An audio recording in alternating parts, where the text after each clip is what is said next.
We're a group of people here who care about someone named Daniel Hale.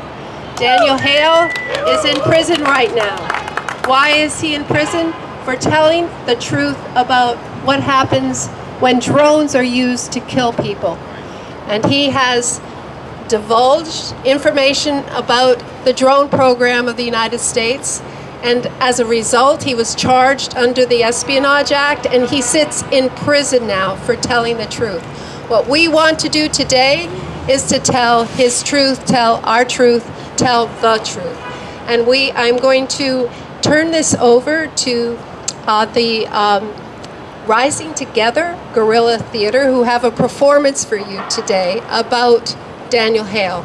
And we'll talk more about him later, but I want to introduce you to Zool, who is somewhere around here. Ladies and gentlemen, there he is. royals and rapscallions, whistleblowers and truth-tellers, sisters and brothers, lend me your ear, or rather, please give your undivided attention to the ever-young star of stage and screen, the divine Vinie Burrows, who will grace us with a reading from Daniel Hale's letter to the judge. Vinie Burrows. I would like to explain my experience deployed to Afghanistan as it was in 2012, and how it is I came to violate the Espionage Act as a result. In my capacity as a signals intelligence analyst stationed at Bagram Air Base, I was made to track down the geographic location of handset cell phone devices believed to be in the possession of so-called enemy combatants. To accomplish this mission required access to a complex chain of globe-spanning satellites capable of maintaining an unbroken connection with remotely piloted aircraft, commonly referred to as drones. Once a steady connection is made and a targeted cell phone device is acquired, an imagery analyst in the United States, in coordination with a drone pilot and a camera operator, would take over, using information I provided to survey everything that occurred within the drone's field of vision. This was done most often to document the day-to-day lives of suspected militants. Sometimes, under the right conditions, an attempted capture would be made. Other times, the decision to strike and kill them where they stood would be weighed. The first time that I witnessed a drone strike came within days of my arrival to Afghanistan. Early that morning, before dawn, a group of men had gathered together in the mountain ranges of Patika province around a campfire, carrying weapons and brewing tea. That they carried weapons with them would not have been considered out of the ordinary in the place I grew up, much less within the virtually lawless tribal territories outside the control of the Afghan authorities, except that among them was a suspected member of the Taliban, given away by the targeted cell phone device in his pocket. As for the remaining individuals, to be armed, of military age, and sitting in the presence of an alleged enemy combatant was enough evidence to place them under suspicion as well. Despite having peacefully assembled, posing no threat, the fate of the now tea-drinking men had all been fulfilled. I could only look on as I sat by and watched through a computer monitor when a sudden, terrifying flurry of hellfire missiles came crashing down, splattering purple-colored crystal guts on the side of the Morning Mountain.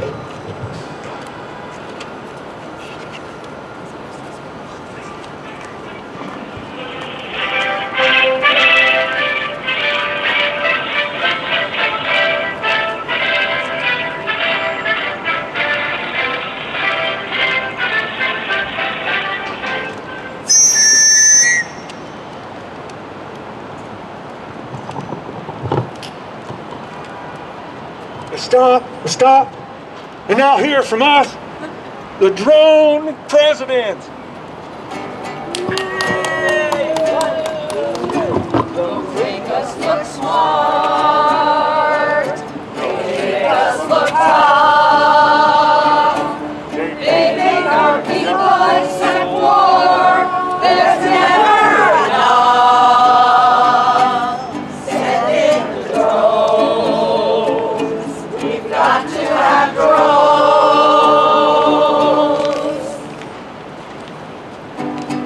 They're temporarily look, these clowns, they always stay bought, filling our pockets with taxpayer loot. It's never enough. Greedy! We all took these clowns. We've got to have clowns.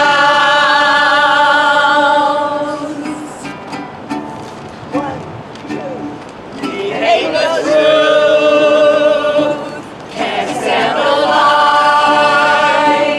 We'll keep getting hell, lock up real tight. Protect the clowns, protect the rich.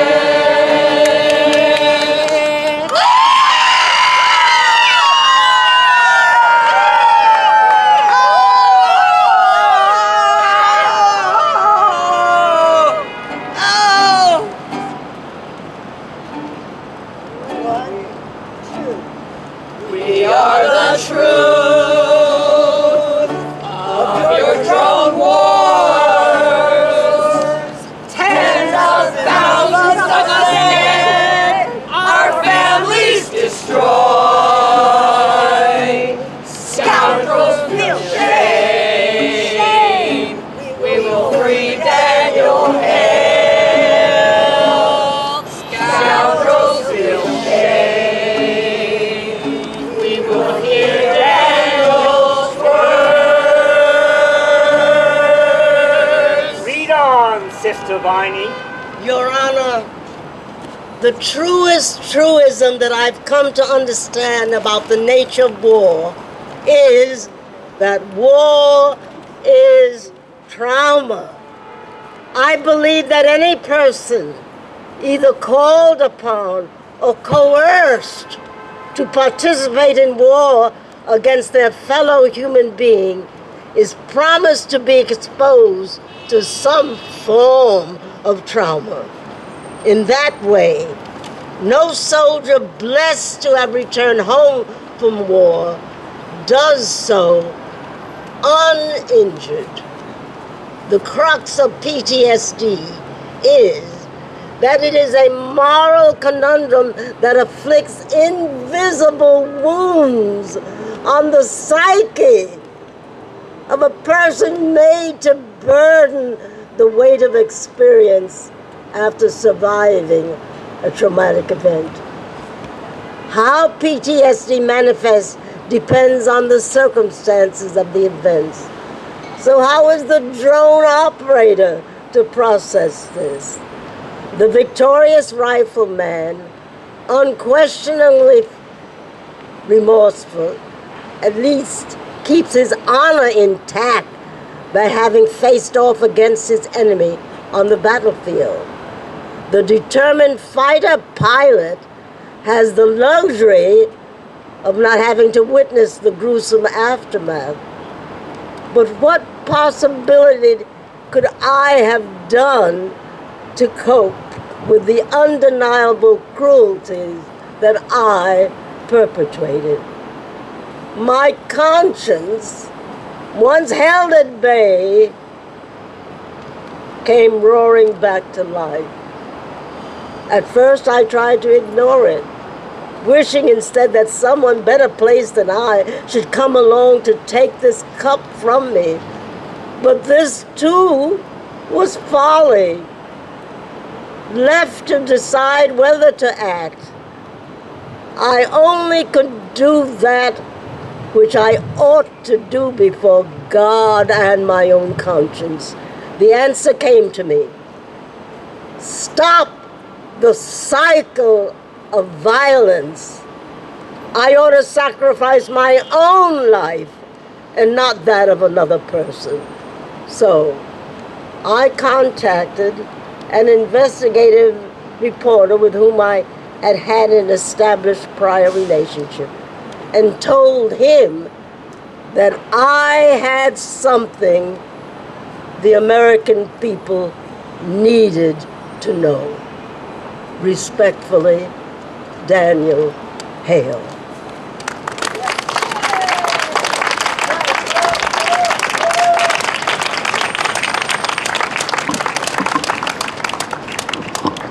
And thank you for coming today. We're not finished. We have some speakers we'd love you to hear. But first, I'd like to give us another thank you to Vinie Burrows,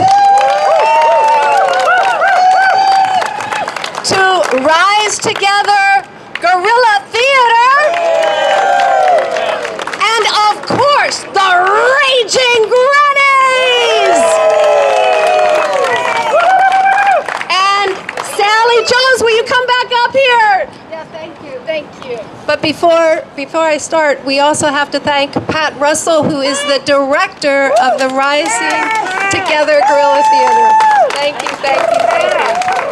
So, yeah, my name is Sally Jones with Peace Action, New York State, and we are very honored here to have someone to tell us a little bit about her perspective.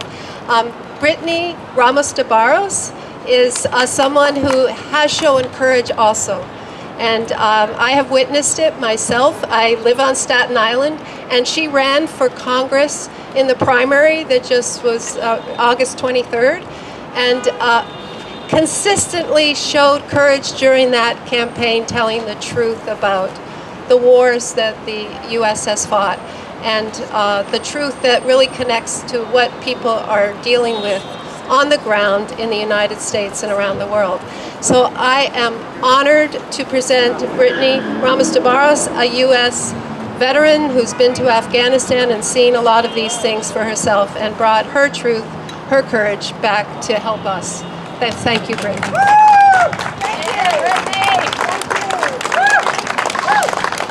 Thank you so much, everyone, for your performance, for your witness, for being here today. Thank you, Sally, for the kind introduction. My name is Brittany Ramos de Burrows. I am a combat veteran. I was an Army officer, and I deployed almost right out of college to Afghanistan. And I grew up in a conservative military family. I believed, even after college, as my worldview started to open up, as it does for a lot of us, I went to that school thanks to an Army scholarship. I spent that time in school also in ROTC, and when I graduated and commissioned, I had deployment orders in hand already responsible for 40 lives, and I took that responsibility really seriously. I believed what I was told, that I was going to fight for democracy, that I was going to protect the Afghan people, that I was going to help make sure that we did exit operations then, over a decade ago correctly, so that we did right by the Afghan people. And it was devastating to get there and to see so obviously with my own eyes that that was not the case. That there was a persistent culture of disregard for the lives of Afghan people who we were supposedly there to protect, right? And once you start to pull that thread, you start to ask a lot more questions about, if we're not here for them, then why really are we here, right? What are we actually doing? And that, I think, leads us to a lot of the answers that we've seen hinted at here today: for profit, for political clout and power, right? And to continue this cycle of covering up for the culture of war that the United States was born in. And I think that it's difficult for us to face that truth sometimes, that this is not a new culture that has evolved, right? That this is the culture that this country was born in, and that we every day wake up and decide if we're going to be a part of trying to change that. And so I thank all of you for being here and endeavoring to be a part of that change. This is not just about Daniel. You know, I'm a member of About Face. I'm proud to be a fellow member of About Face like Daniel is. I'm also a member of Veterans for Peace.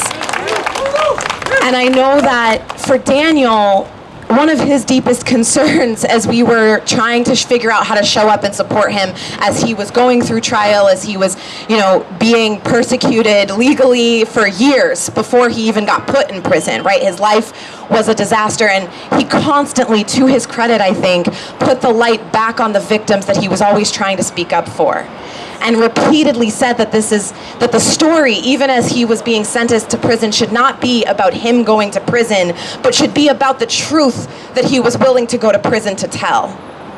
That truth is that in a world where US drones alone have killed thousands of people over the last 20 years plus, 9 out of 10 of those, up to 9 out of 10 of those were unintended targets. So even if we grant US intel that our intel was accurate for the intended targets, right, which we know that there's problems with that as well, or at least I know that there's problems with that. Anyone who knows anything about how military intelligence can work knows that that's not foolproof, right? But even if we grant that, we're still talking about up to 9 out of 10 people assassinated, murdered by a drone in the sky were unintended. How do you live with that? How does anyone sit on a line where you're a part of that and say that that's okay? And how does anyone go on with our lives and pretend like that's not happening, right? I've been back from war now almost a decade. It's hard to believe because I still feel like I just got home, because every day I wake up and I think about the fact that these wars are so quiet, and yet every day innocent people are paying the price for what I participated in. Thank you.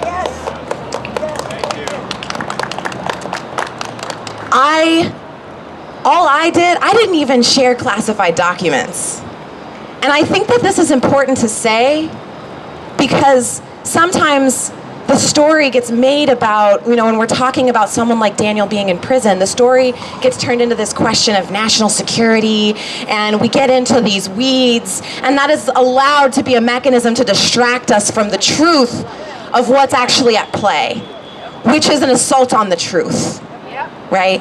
And all I did was uplift publicly available facts, publicly available documents from the Air Force, because I knew where to look for them online, to uplift the number of Afghan civilians that had been killed that year, in a year, right, and this was 2018, 2019, a year where people felt like the wars were over, right? We're basically done there. And yet, we had record-breaking civilian casualties as a result of US bombing operations, including drones, airstrikes, right?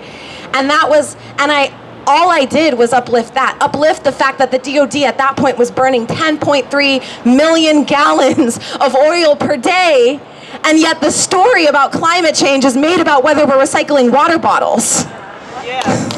Not the fact that the DOD is the largest polluter on the face of the planet, just when we talk about the amount of oil that's being burned, before we even talk about the fact that the Iraqi population has the highest genetic damage rate of any population ever studied. And that is traceable to US invasion in the 80s forward.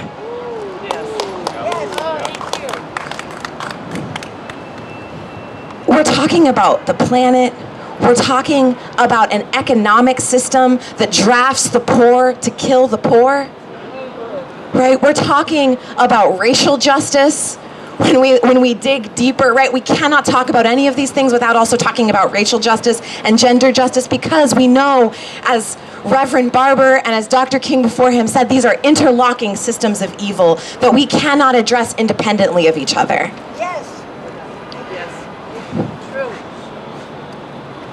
I shared publicly available facts. I got hundreds of death threats, of messages saying that I deserve to be raped, that I deserve to be killed, because I shared about this violence. Publicly available facts, not even classified documents. I was still investigated. My investigation, when I was arrested at the border protesting refugees who were tear gassed, then got escalated to an insider threat investigation with an attempt to track it to an Espionage Act investigation, even though literally all I did was tweet the truth, publicly available truth, right? And so for anyone out there who would say that the reason that Daniel is in prison is because of some genuine concern for national security, I say that that's bullshit. It's bullshit. I was lucky enough to avoid prison, but when I spoke out, I did it expecting to go to prison. I sat down with my husband and I said, they will make an example of me for this, and I have to do it anyway, because I cannot continue to look these 18 and 19-year-old troops in the face who believe the same lies I believed when I signed up at 17, 18 years old. I can't do it. I can't do it and ever look myself in the face as a leader of any kind of integrity. But again, none of the people celebrated here, the people, like, this story is not about me. I tell my story because we need to talk about this greater issue of the assault on the truth in this country. We will never address the wrongs of the past if we can't even rely on the fact that the truth will be able to be heard. And if the press is under attack, if whistleblowers are under attack, if our government is bought off, who do we turn to? Right? And that's why we're all here. That's why this is so important. That's why it's important that we continue to tell Daniel's story, but most importantly, the story that he went to prison to tell. And thank God for that. Thank God that we have the evidence to say that, yes, Republican and Democratic presidents alike oversaw this gruesome business and lied about it. And lied about it. That this isn't a matter of Republicans or Democrats. This is an issue of corruption that is pervasive across our political system. Yes. And we are the ones who pay the price. And beyond us, even more than us, Afghan people, Syrian people, North African people, Pakistani people, I could go on and on. Iraqi people are the people who pay the price. More than we can ever imagine, even those of us who have been impacted like myself by this war machine. And we need to keep that in perspective, and we have to continue to show up, and we need to organize for power. This is my last thing. I know I've said a lot. Thank you so much again for having me and for hearing me out. But I'm not interested in continuing to end another war and another war. You know, about face, I joined in 2018 in the midst of my own moral crisis. And I'm so grateful that there was a community to catch me and to hold me in the midst of that. And also, we were originally Iraq veterans against the war. And before that, elders mentored us from Vietnam veterans against the war. And there's a whole lineage that we should be proud of, and also makes me sick. That there has been generation after generation doing this, coming to places like this, doing protests like this. And how do we get in front of that? We keep doing these things, but I'm not just interested in making demands. I am interested in organizing to take political power so that we can advance an agenda that puts people and planet over profit. And that can look a lot of different ways, but I think that that's the way that we have to be organizing. That's the way that we have to be thinking about this, because we will never achieve justice by making demands of the people who we know don't have a conscience. Because if they did, they wouldn't be taking millions of dollars from corporate war profiteers and sending a young man who told the truth to prison. Thank you again for being here, and let's organize. Thank you so much, Brittany. That was great. We also want to raise up Steve Donziger, who is not here today, but he also is someone who was imprisoned for telling the truth about the environmental damage in Ecuador. So I want to raise up Stephen Donziger. He was freed. And what we want to do today, we work for that too. What we want to do today is to figure out, how do we free Daniel Hale? How do we do that? I think, we're not maybe millions of people here, but we're the start of millions of people. And what we need is millions of people to send a message to the president that we want him pardoned and freed. Now, that can go in many forms, and I think this is one of the forms, telling people about it. You have to talk about it. You have to share the information about it so that other people can tell the president and Congress, the senators and the representatives. There are postcards. I think do we have some postcards today? We've got Van Killer Drone postcards, vankillerdrones.org. You know how to call Congress. If you just Google call Congress, find out who your representatives, tell them. There's the White House. If you go to whitehouse.gov, there's a place to put in a message. And mainly just keep it going. Keep it going. And hopefully we'll be here again. I'm not sure how long this sculpture is going to be here, but this is a stage for us. This is a stage for us to send out messages and do leafleting. And I hope everybody here takes an action after hearing today what Daniel wrote, hearing the letter that he wrote, which is very inspiring, and do something today. And there's another person too that we want to think about today. That is, I see Julian Assange name up there. Free Julian Assange. He also shared the truth. I remember when Collateral Damage video came out, and it shook. I don't know what it did for you, but it shook me to the bone, because we didn't see the results of the drone strikes. And finally, we got to see for ourselves what happens when these bombs hit innocent people. And that message really shook up the U.S. government, the U.S. military machine. It shook it up. It shook us up. And hopefully, what he's done since then has shaken the whole war machine up. And yet, he has been charged under the Espionage Act and can face, just lifetimes in prison, is possibly going to be on his way to the U.S. to face those charges. And he needs to be freed. He's very sick. He's really given his life for this. More than just, a few years, his life, his health, his mental capacity, everything. I mean, I don't know how many of us could have taken the steps that he did, and also Daniel Hale did, and all of the people that we honor. And Brittany, I don't know, this is courage. It's, you have to really work on our courage and what we can do. That's what we need to work on, so that we can free these people and raise their story up. So please, is there any, where is my director, my MC, my Rising Together Guerrilla Theater friends? Is there anything else? There's one thing I want to tell you about before we leave. October 8th, in Washington, D.C., that's a Saturday, Hands Off Assange. There's going to be a lot of people there. Chris Hedges, Randy Credico, he's one of my favorites. Ben Cohen, Jill Stein, Stephen Donziger, and all the Assange supporters. I imagine there'll be a way to get there. We'll have to, let's see, is there, I was looking to see if there was some place where you can, I guess it's Free Julian Assange. If you Google that, hopefully you'll find a way to get there, but it's going to be 12 to 3 in Washington, D.C., Saturday, October 3rd, 950 Pennsylvania Avenue, in front of the U.S. Department of Justice. So if you want to take a picture of this, it will be here. I want to thank everybody who came.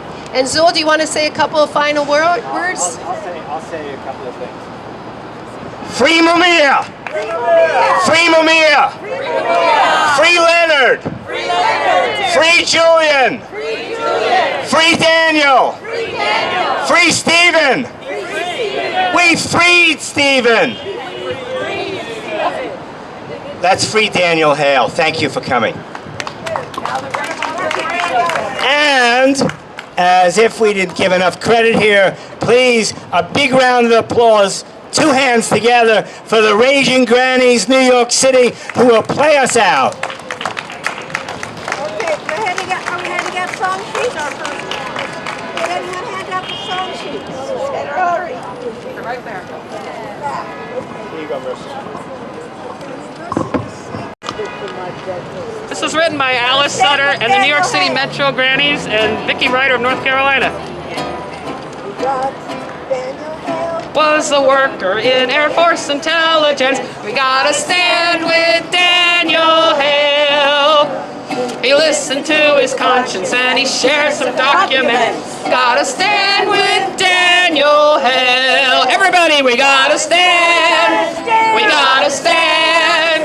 We gotta stand with Daniel Hale. We gotta stand. We gotta stand. Gotta stand with Daniel Hale. Daniel Hale is strong and true. Told us what our drone strokes do.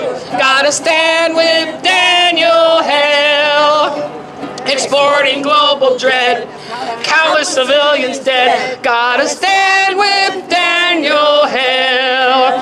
Daniel Hale now sits in prison. Had a biased, phony trial. Gotta stand with Daniel Hale. Those who sit in charge want him locked up for a long while. Gotta stand with Daniel Hale. Everybody, we gotta stand. Gotta stand. Gotta stand with Daniel Hale. We gotta stand. We gotta stand. Gotta stand with Daniel Hale.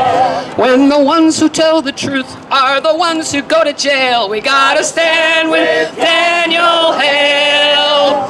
We're losing our democracy. Don't let our system fail. We gotta stand with Daniel Hale. Everybody sing. We gotta stand. We gotta stand. We gotta stand with Daniel Hale. We gotta stand. We gotta stand. We gotta stand with Daniel Hale. All right. This is written by Corrine Willinger, one of our, she's going to be 95 this year, I think. Okay, Alice, get us started.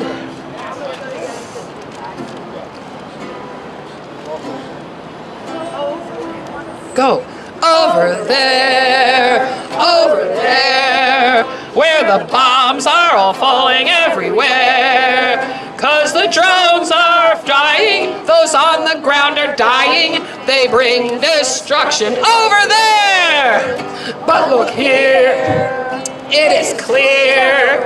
Drones propelled by an engineer who's here. He's busy killing and he seems willing. 'Cause he isn't there when he's murdering over there. We declare we can't bear that the government shows it does not care. This horror must be stopped. Drone bombs must not be dropped. And we'll protest loud till it's over here and there. Thank you. We're the Raging Grannies of New York City.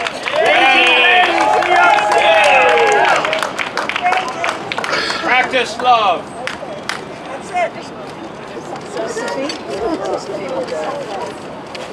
Good work. Thank you, Mercy. Here's my cup. Yeah. Thank you. Is that mine?